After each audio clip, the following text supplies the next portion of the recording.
NEET exam 2024 5 तारीख को जो नीट एग्ज़ाम हुई थी उसमें 24 लाख से प्लस बच्चे पार्टिसिपेट किए थे और उसमें कुछ ही बच्चों को ग्रेस मार्क्स दे के पास किए गए, बाकी सब बच्चे के साथ हुई खिलवाड़ क्यों? हमारे साथ दिव्या बायो क्लासेस के टीचर भी जुड़े हुए हैं, हम आइए उनसे भी बात करते हैं।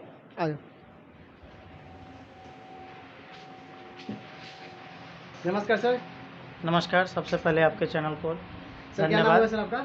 मेरा नाम जीके मिश्रा हुआ। मैं विद्या क्लासेस ऑफ बायोलॉजी के डायरेक्टर हूँ और मेरा क्लास ये चंदमारी में स्थित है, न्यू चंदमारी में। सर ये नीट एग्ज़ाम 2024 में जो एग्ज़ाम हुई है सर, ये जो एग्ज़ाम हुई है उसमें सर ये कुछ ही बच्चों को सर ग्रेस मार्क्स दे के पास किए गए, कैसे सर? देखिए, ये तो सबसे पहले मैं शुरू से एक बात बता दूं, नीट के एग्ज़ाम के बारे में मैं कुछ बात बता दूं, बाकी जो बच्चे नहीं जानते होंगे उनके लिए भी फ़ायदे होंगे और तब उसके बाद हम लोग इस बार जो पेपर हुए हैं उसके बारे में भी बात किया जाएगा। सबसे पहले जो नीट का एग्ज़ाम है इसमें फिजिक्स, केमिस्ट्री और बायोलॉजी 3 सब्जेक्ट के लिए ये एग्ज़ाम होता है। इस एग्ज़ाम में फिजिक्स से 50 क्वेश्चन, केमिस्ट्री से 50 क्वेश्चन, बायोलॉजी से 50 क्वेश्चन। बायोलॉजी में आपका जैसे बोटनी और जूलॉजी होता है तो 50-50 क्वेश्चन बोटनी से और 50 क्वेश्चन जो है जूलॉजी से रहते हैं। और उसमें आपको फिजिक्स से 45 क्वेश्चन, केमिस्ट्री से 45 और बोटनी से 45 तथा जूलॉजी से भी आपको 45 क्वेश्चन सॉल्व करने होते हैं। यानी कि टोटल ये एग्ज़ाम आपका 300, जैसे टोटल एग्ज़ाम जो है ये 720 नंबर पे होता है, 720 मार्क्स पे होता है। अब रही बात इस बार की, तो इस बार जो नीट का एग्ज़ाम हुआ था, इसके पहले ऐसा कभी नहीं होता था कि चूँकि हम लोग भी नीट का एग्ज़ाम दिए, चूँकि हमारे समय में EIPMT था, all India pre medical test.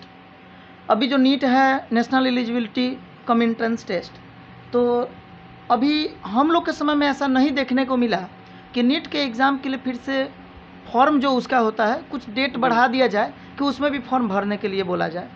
तो ऐसा ये पहली बार हम लोग को देखने को मिला है कि नीट जो है अपना फिर से फॉर्म निकाला और 2 दिन के लिए फिर फॉर्म भरा गया। एक तो पहले से ही भीड़ थी, फिर से उसमें भीड़ लाया गया।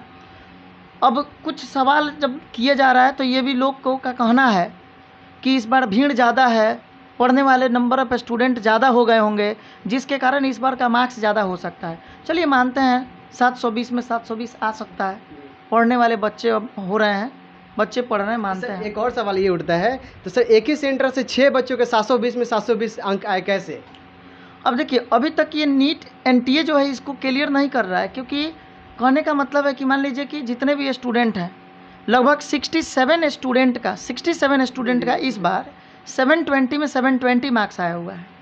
अच्छा, 720 में 720 मार्क्स अगर इतने बच्चों का आया तो कोई बात नहीं, लेकिन उसमें भी अभी जैसे देश भर में इस बार लगभग 23 लाख बच्चे पेपर में बैठे हुए थे। इतने कड़ी मेहनत के साथ बच्चे पढ़ाई करते हैं, मेहनत करते हैं, ताकि उनका सिलेक्शन का चांस बहुत कम होता है, तब भी बेचारे मेहनत इतना ज़्यादा करते हैं, बहुत अपने पैसे लगाते हैं इसमें तैयारी करने में, मेडिकल की तैयारी करने में, कितनी लाइफ उनकी स्पॉइल हो जाती है।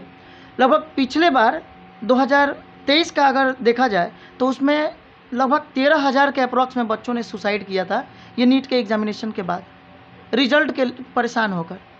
अगर मान लीजिए कि बच्चों से प्रॉब्लम होता है तो ठीक है, बच्चे सुसाइड कर रहे हैं, लेकिन अगर ये NTA खुद गलती कर रही है तो इसका जिम्मेदार कौन होगा? पर ये सॉल्यूशन नहीं है, सुसाइड करना ये सॉल्यूशन नहीं होता है। हिम्मत नहीं हारना है, लगे रहना है, जो होगा। अब NTA से हम लोग को हिसाब चाहिए ही, कोर्ट भी लगी हुई है इस पर, चाहिए सुप्रीम कोर्ट का भी कहना है कि हाँ NTA इसका जवाब दे। अब देखिए, अब NTA का कहना है कि एक ही सेंटर से जो 6 बच्चों का अगर टॉप आने की बात है तो उसमें कुछ बता रहे हैं कि क्वेश्चन में प्रॉब्लम है। वो कुछ क्वेश्चन, जैसे एक केमिस्ट्री का क्वेश्चन है, वो क्वेश्चन जैसे NCERT 2018 में कुछ अलग लिखा हुआ था, अब न्यू NCERT जो आई है उसमें वो लैंग्वेज, उसका आंसर अलग लिखा हुआ है। तो अब आंसर अलग अलग है तो उनके अनुसार उनका कहना है कि इसका आंसर 2 हो जाएगा और इस तरह से उस क्वेश्चन पे हमें ग्रेस देना चाहिए। तो अगर मान लीजिए कि आप ग्रेस दीजिएगा, ठीक है, चलिए कुछ क्वेश्चन के प्रॉब्लम के कारण आप ग्रेस दे रहे हैं। 2018 के समय में उसका आंसर NCERT में अलग था तो आपने उसको अलग बोला। 2023 में 23 में बदलाव जो हुआ है NCERT में, उसमें कुछ आंसर अलग दिया हुआ है तो आप उसके अनुसार बोल रहे हैं कि उसका आंसर ये हो जाएगा। लेकिन ये भी कहीं तक सही नहीं है कि 2 अलग अलग बुक में आप अलग अलग आंसर है उसके अनुसार आप नीट का आंसर बनाएं और उसके लिए आप ग्रेस मार्क्स दे दें। और ये ग्रेस मार्क्स कुछ ही बच्चों के लिए क्यों? बाकी सब बच्चों के साथ बाकी तो खेल सब बच्चों के साथ अन्याय हो रहा है, बिल्कुल। अच्छा, दूसरी बात कि कुछ सेंटर पे कुछ बच्चों के साथ ही आप इतना ग्रेस मार्क्स दे देते हैं कि वो बच्चे टॉप आ जाते हैं। अब उसमें आप ये बोलते हैं कि सर चलिए क्वेश्चन का प्रॉब्लम था, पहला आपका क्वेश्चन का प्रॉब्लम है। दूसरा आपका कहना है कि क्वेश्चन के प्रॉब्लम के साथ साथ बच्चों के टाइम का भी प्रॉब्लम था और टाइम के प्रॉब्लम के कारण उनको ग्रेस मार्क्स दिया गया। तो ये सारी चीज़ें जो है एनटीए को इसका जवाब देना होगा। बच्चे अपना धैर्य बनाए रखें।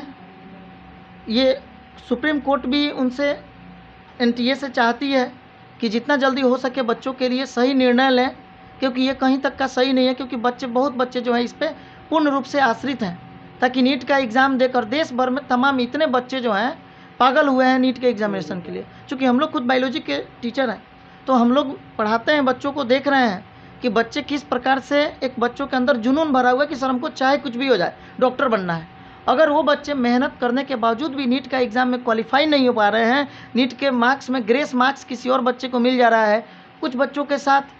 अभी तो ये देखिए कि इस बार का निर्णय इस बार का जो रिज़ल्ट आया है, सबसे शॉकिंग बात क्या है कि इस बार के 4 जून को जो रिज़ल्ट आया हुआ है, ये रिज़ल्ट सबसे बड़ा शॉकिंग हो गया है, क्योंकि इसमें कुछ बच्चों का रिज़ल्ट ऐसा दिया हुआ है जो कभी अनबिलीवेबल है, जो हो ही नहीं सकता है, अनबिलीवेबल है, जो कभी हो ही नहीं सकता है, ऐसा कंडीशन आ गया है। अब मान लीजिए कि ठीक है, जो बच्चे, अगर आप एक क्वेश्चन सही करते हैं तो नीट के एग्ज़ाम में आपको 4 मार्क्स प्लस होते हैं। अगर आप एक क्वेश्चन गलत करते हैं तो उसमें आपका 1 नंबर माइनस होता है।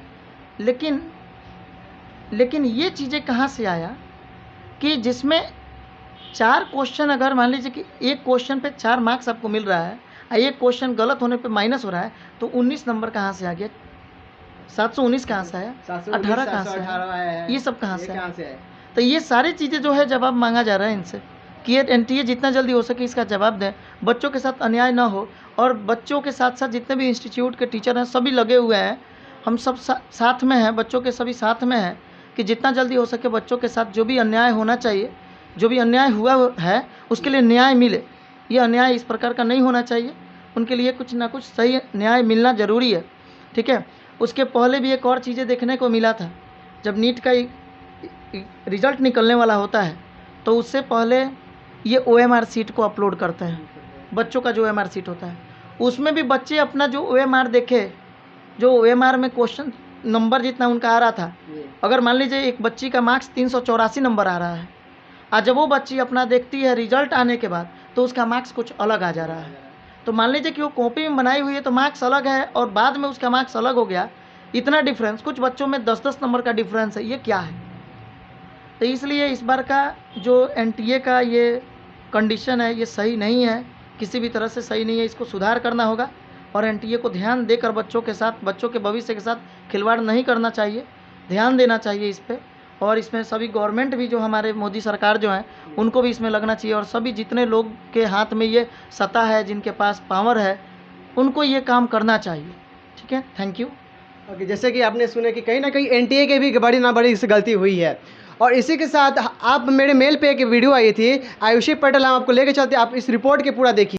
मेरा नाम आयुषी पटेल है और मैं लखनऊ यूपी से रहने वाली हूँ, बुद्धेश्वर पिंक सिटी, मुहान रोड। मैंने इस बार का नीट 2024 में एग्ज़ाम दिया था और मेरे साथ इस बार बहुत बड़ा स्कैम हुआ है। ये मेरा एडमिट कार्ड है। नीट का रिज़ल्ट जिस दिन आया 4 जून को, उस दिन मेरा रिज़ल्ट नहीं खुल रहा था। मेरे बार बार स्क्रीन पे दिखाया जा रहा था कि your result is not generated. तो मुझे लगा कि 23 लाख बच्चे हैं, हो सकता है कि ट्रैफिक लगा हो साइट पर, इसलिए मेरा रिज़ल्ट नहीं जनरेट हो रहा है। लेकिन उसके 1 घंटे बाद मेरे पास एनटीए की तरफ से ईमेल आता है कि your result can not be generated, क्योंकि मेरा रिज़ल्ट जनरेट नहीं हो सकता क्योंकि उनको मेरी OMR टॉर्न और डैमेज्ड मिली है।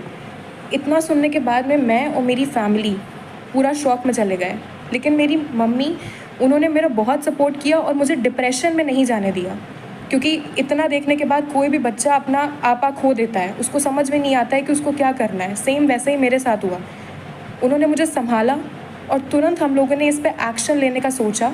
रात में मेरे मामा हाई कोर्ट में एडवोकेट हैं, रात में ही हम उनके घर गए और वहाँ से हमने एनटीए को उन्हीं के मेल पे दोबारा रिप्लाई मेल भेजा और हमने एक फैक्स फाइल करा कि अगर बच्चे का ओएमआर फटा है तो आप उसको प्लीज़ फटा हुआ ओएमआर ही उसको कम से कम उसका ओएमआर तो दिखाया जाए। तो ये तो हमारा सक्सेसफुली रजिस्टर हो गया और मुझे 24 आवर्स के अंदर मेरा ओएमआर मुझे मिल गया, जो कि बिल्कुल टॉर्न कंडीशन में था। इस तरीके से एनटीए ने मेरे मेल पे ये मेरा ओएमआर भेजा, बिल्कुल टॉर्न कंडीशन में। इसको बारकोड को उन्होंने बिल्कुल ऐसा दिखाई दे रहा है जैसे जानबूझ के फाड़ा हुआ हो। ये फटा हुआ ओएमआर मेरे स्क्रीन पे आया और ये मेल भेजा था, जिससे पता चल रहा है ये मेल आया था मेरे पास में। इसमें सारे बबल्स जैसे कि आप देख सकते हैं, ये सारे बबल्स क्लियरली विजिबल हैं।